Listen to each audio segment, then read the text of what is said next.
Olá, amigos, uma boa tarde. Graça e paz da parte do nosso Senhor e Salvador Jesus Cristo. Nesta maravilhosa tarde de 13 de setembro de 2018, eu quero compartilhar com os amigos uma porção da santa e gloriosa Palavra de Deus.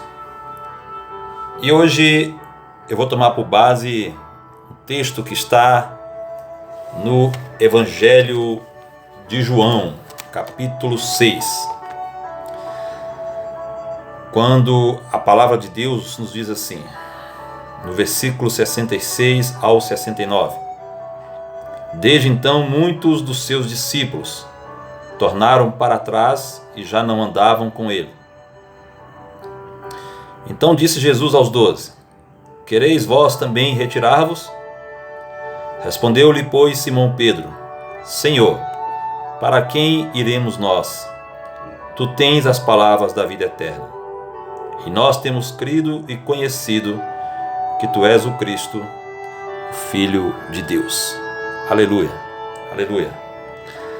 Louvado e engrandecido seja o nome do Senhor Jesus. Texto que nós lemos, irmãos, nesta tarde, está na sequência de uma narrativa do evangelista João, quando ele já vinha, desde o capítulo 4, narrando os feitos maravilhosos do Senhor Jesus em seu ministério terreno. Ali no capítulo 4, nós sabemos que Jesus já tinha trabalhado na libertação da mulher samaritana. Também ali no capítulo 4 ele efetuou a cura do filho de um oficial do rei. Já no capítulo 5, Jesus procedeu à cura do paralítico no tanque de Betesda. E na sequência Jesus fez o milagre da multiplicação dos pães e dos peixes. Depois aqui no capítulo 6, Jesus anda sobre o mar. Então muitos já conheciam a fama de Jesus, muitos já sabiam que Jesus era o homem que, por onde ele andava, as bênçãos o acompanhavam. Mas, após ter realizado vários milagres e já ter dado sinais do seu poder para fazer coisas extraordinárias, Jesus agora, nesse trecho que nós lemos, irmãos, ele traz um duro discurso. E esse discurso, ele não caiu bem para os seguidores e também para alguns discípulos. Deixa eu abrir aqui um parêntese para dizer por que eu falo de seguidores e falo de discípulos. É porque existe uma diferença muito sutil entre seguidores e entre discípulos. Os seguidores são aqueles que seguem Jesus por causa da multiplicação dos pães e dos peixes. Os seguidores são aqueles que seguem Jesus por causa dos milagres. Os seguidores são aqueles que seguem Jesus por causa das bênçãos. E, de fato, nos dias de hoje, existem muitos pastores de grandes ministérios, muitas dinastias que estão preocupados em formar seguidores. Estão preocupados em dar para as pessoas a comida que perece. Estão preocupados em dar entretenimento. Estão preocupados em distrair a atenção das pessoas, oferecendo um evangelho barato, um evangelho sem sacrifício, um evangelho sem santificação. Mas Jesus, lá no Evangelho de Mateus, capítulo 28, está registrado que ele disse para nós irmos e fazermos discípulos, batizando-os em nome do Pai, do Filho e do Espírito Santo. E quando Jesus fala para nós fazermos discípulos, Jesus quer que nós façamos discípulos para Ele, não é para nós. As coisas estão acontecendo de uma maneira invertida. Muitos estão fazendo discípulos para si e seguidores de Jesus.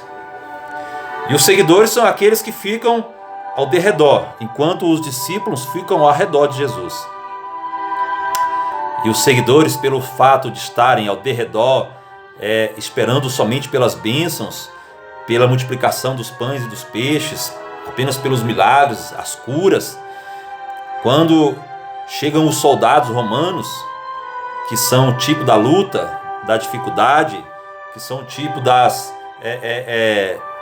perseguições, das aflições, que são tipo do desânimo, da caminhada, quando eles percebem que a coisa vai ficar estreita por causa do Evangelho, os seguidores, eles vão batendo em retirada. Mas os discípulos, apesar de acharem o discurso duro, eles permanecem, porque, afinal de contas, eles são discípulos de Jesus e não são discípulos dos homens. E a vida cristã, irmãos, ela é composta de vários obstáculos. E muitas vezes o discurso de Jesus, ele é muito duro para um ouvido que não é convertido. Porque Jesus não é aquele que só passa a mão na cabeça de crente, ele não é aquele que só passa a mão na cabeça de quem quer andar de qualquer jeito, de quem quer andar reclamando de pastor, reclamando de doutrina rígida, reclamando da palavra, que anda querendo desviar a atenção e o foco das coisas santas para satisfazer o seu grupo, para satisfazer o seu departamento. Afinal de contas, tem muito líder por aí preocupado em saber a quantidade, preocupado em contabilizar a quantidade de pessoas que estão seguindo a eles. Mas, na verdade, Jesus quer que a gente forme discípulos. Jesus quer que a gente pregue a palavra. E essa palavra, ela tem que ser uma palavra que faz as pessoas serem confrontadas, faz as pessoas saírem da sua zona de conforto, faz as pessoas perceberem onde elas estão caminhando de maneira errada, contrária à vontade de Deus, e não uma palavra que vai de encontro às suas vontades,